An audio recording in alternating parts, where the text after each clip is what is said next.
Today's horoscope from Astrocademy. When one wishes to understand the natural temperament of each zodiac sign, we look to the energetic frequencies of their celestial ruler. For you, the moon holds tremendous dominion over your life and natural path. Since our lovely Luna oversees you, you have a deeply sensitive, emotional, and sensual approach to sex and love. You have tremendously deep resources of passion within you, but it takes a while to trust and open up to them. In a sense, it is like you are an onion with multiple layers. You slowly and cautiously undress to bare your soul. Calm your inner monologue. You will have to work extra hard to stop the incessant chatter in your head to focus on work when the moon enters Gemini. The lunar energy will highlight your subconscious, which could be good and bad. On a good note, you might have incredible ideas and insights that may help you at work. On a bad note, you might get stuck overthinking work matters if you cannot tame your inner voice. Try to focus more on the good by stopping yourself short from overanalyzing during this mentally active lunation. In between the moon's departure from your financial sector last week and its return to your income sector later this week, there is a chance to step back, and especially on the income front. With the moon just days away from its first visit to your income sector since Venus and Juno left, this will be a chance to regroup, tie up loose ends, and get a sense of the path forward. Until then, this gives you time to process the valuable clues, hunches and insights delivered on the other side of the financial fence last week. Another day, another planetary energy, and you're full of big ideas. There is so much potential in a fresh canvas. What you decide to create will undoubtedly bring you satisfaction. However, you need to put your ideas into action.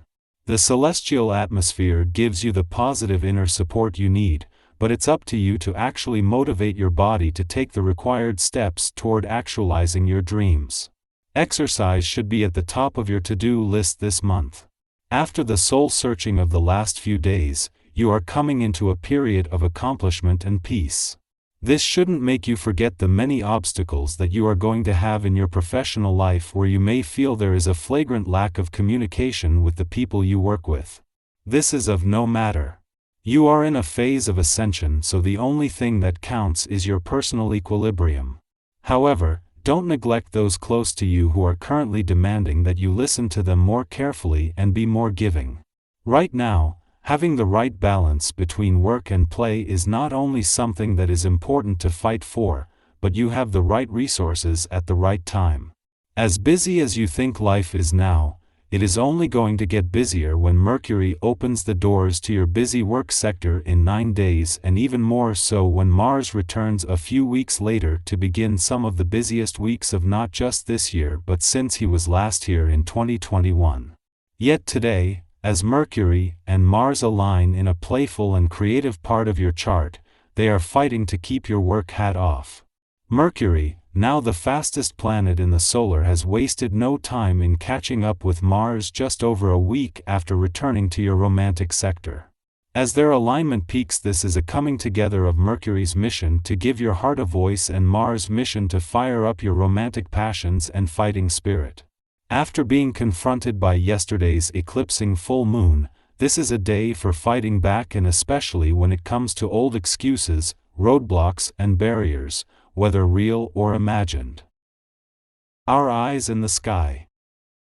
Before leaving an intuitive and imaginative part of your chart today, the moon will spend its final hours at a friendly aspect to Pluto in your financial sector, as it does with each monthly visit.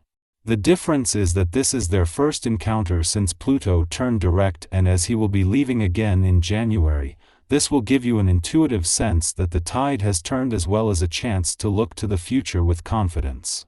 It is just as the moon is wrapping up the weekend's eclipsing full moon in your career sector with a friendly aspect to Pluto in your work sector that Venus, in her last full week in your income sector, moves into a friendly aspect to Uranus on the career front. This wraps up an important few days across the income, work and career fronts, but with things continuing to evolve as Venus not only works to make her final days as lucrative as possible but to leave you with something that you can commit to. It is just before leaving your work sector and wrapping up the weekend's eclipsing full moon that the moon will spend its final hours at a friendly aspect to Pluto, for the first time since his direct turn in your income sector. With the brakes off, this allows the tail end of the wave this has created to give income potential a nudge, just as Venus, the planet of money, is working to make the most of her last full week in your career sector. A tendency to push yourself forward creates an adverse impression with the people you meet. Even if it's not intentional, your attitude disrupts any potential for things to run smoothly. Try to restrain yourself. Otherwise, you're unlikely to impress anyone, since your boastful manner makes you seem conceited and unapproachable. As you cannot know what the future holds and things can change quickly, prepare to be flexible, also in financial matters. You might suffer unpleasant consequences if you make a big investment or acquisition now. If you're given this advice, remain skeptical and take some time to consider, as the information might not be the best. The moon moves from Taurus to Gemini today. This lunar switch allows us to discuss the events that unfolded during the lunar eclipse. If the eclipse energy is making a situation cause emotional hurt of some kind, it's important to let out any pent-up emotions while discussing it with friends. The more you hold things in, the harder it will be to release the energy and move past it. It is halfway between the Sun's departure from your work sector last week and Venus' return next week, that the moon makes a well-timed return to your income sector. As well as returning to ensure your nose for money is sharp in the heart of the working week, and as you prepare to move into the new month, this is a chance to get a sense of where the money is before Venus, the planet of money, returns to steer work and job matters in a lucrative direction. It's hard to bring your feelings under control calmly and rationally if you make decisions you later come to regret. Conversely, if you're normally a calm person, who keeps their feelings to themselves, it is easier for you to show them, enabling you to create clarity, to deepen and improve on any personal relationships in which you're involved. If you plan to make some financial transactions, wait a little and think things over at your leisure. There are some obstacles in the way that prevent the matter being handled as smoothly as you imagined. Even though you'd like to buy something, far better to wait if you want a favorable outcome. Be careful with your health and avoid pushing yourself too far. Circumstances sometimes result in greater difficulties arising than you might expect, and for this reason you need to save and ration your energy. Take a step back, don't get unduly stressed. Being too ambitious doesn't help you achieve your goal.